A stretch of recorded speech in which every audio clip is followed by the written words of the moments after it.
আসসালামু আলাইকুম ভিউয়ার্স, আবারও একটা নতুন ব্লগে তোমাদের অনেক অনেক ওয়েলকাম। এখানে আমরা একটু বেরিয়েছিলাম, আর এই ব্লগটা হচ্ছে জামাই ষষ্ঠীর দিনকে।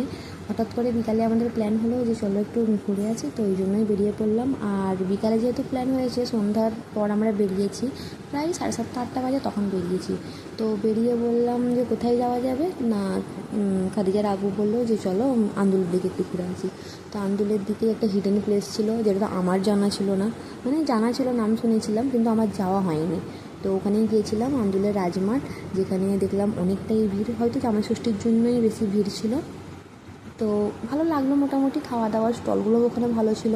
ফুচকা, ভেলপুরি, দই বড়া, চাটনি, তারপর কী বলে ওটাকে, ঘুগনি, আইসক্রিম, মোমো, সব কিছুই পাওয়া যাচ্ছে। শুধু একটাই জিনিসের কমই ছিল, যেটা হচ্ছে পাঁপড়।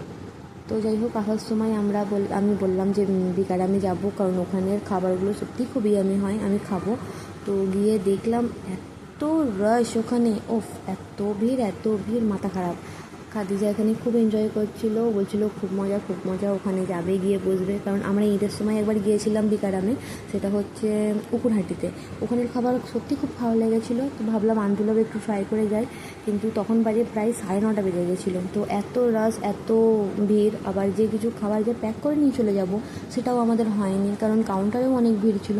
তো বাধ্য হয়ে আমাদের খালি হাতেই ওখান থেকে ফিরতে হলো। তো আসার সময় এই দেখো মৌরির এখানটা করে একটু ডিজে বাজছিল, একটু ভিডিও করে নিলাম। আর তারপর আসার সময় একটা হোটেলে ঢুকলাম, যেখান থেকে আমরা কিছু খাবার পার্সেল করে নিয়েছিলাম, কারণ ওখানে বসে খাওয়ার মতন টাইম তো ছিলই না।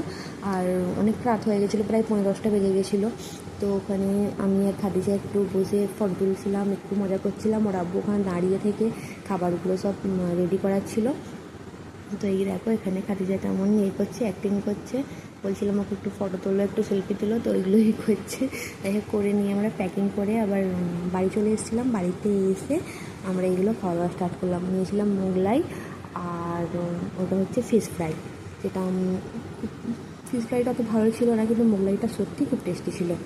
তো ততক্ষণ আমরা খাচ্ছি, তোমরা ততক্ষণ লাইক সাবস্ক্রাইব করে